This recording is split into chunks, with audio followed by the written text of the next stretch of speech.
programang ito ay rated SPG. Striktong patnubay at gabay ng magulang ang kailangan. Maaaring may masiselang tema, lengguwahe, karahasan, sexual, horror o droga na hindi angkop sa mga...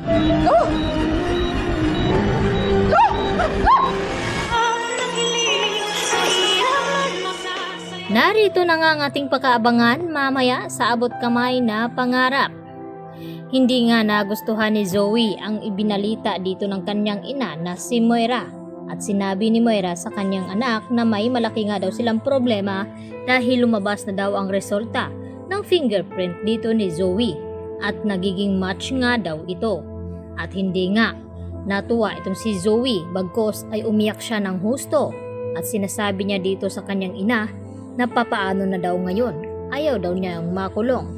At habang iniisip niya ay dito naman nakita ni Zoe itong mukha na naman ni Lolo Pepe at napagkamala na sinasakal nga siya nito. Subalit si Moira na nga ang nakaharap dito ni Zoe at dito na hindi mapapakali itong si Zoe at dito rin na pinakalma ni Moira ang anak at sinasabi na wag daw itong mag-alala dahil tatakas nga daw sila at hindi makukulong itong si Zoe. At dito rin na sinabi ni Zoe na hindi nga daw sila pwedeng tumakas dahil mas lalo lamang silang pagdududahan na may kinalaman nga dito sa nangyari kay Don Pepe. At wala na nga pagpipilian pa itong si Zoe. Samantala, hindi naman makpakali itong si Lynette at may pinapadalangang tauhan itong si Carlos upang ayusin na nga itong kwarto dito ni Annalyn at dalawang lalaki nga ito. At dito naman na hindi nagustuhan ni Lynette nang sabihin at banggitin ng lalaking ito ang tungkol nga dito sa isang Snow White dahil naalala ni Lynette ang mga taong nang loob sa kanila at nanakit kay Lynette kaya pinaalis nila ang mga lalaking ito at nagtungo itong si Lynette sa East Ridge. At dito naman na kinakabahan itong si Carlos baka may makakita sa kanila na nag-uusap silang dalawa dito ni Moira.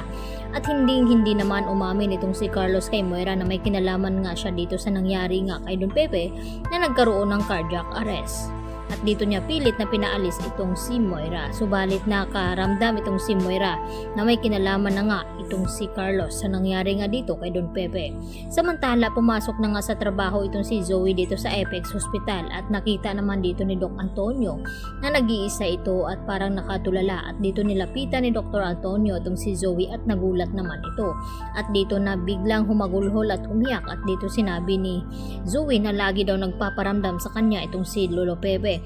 At nag-advise itong si Doc Luke na baka kinakailangan na puntahan ni Zoe sa ICU ang kanyang lolo at kausapin na sana ay patahimikan na siya at wag nang magpaparamdam. At pumayag naman itong si Zoe hanggang sa pumasok na nga sila dito sa kwarto at dito naman na hindi nagustuhan ni Zoe at nilapitan at kinausap niya ang kanyang lolo at maya-maya nga ay biglang gumalaw at hinawakan ni Don Pepe ng mahigpit itong braso kamay ni Zoe at nagdilat nga ito ng paningin at dito napasigaw na naman itong si Zoe at kinagulat nga dito ni Dr. Antonio Locke na nagkamalay na nga itong si Don Pepe. Samantala, nalaman na rin dito nila RJ at ditong si Giselle ang tungkol dito sa fingerprint na iisa lamang daw ang taong nag-positive at nag-match at walang iba kundi itong si Zoe.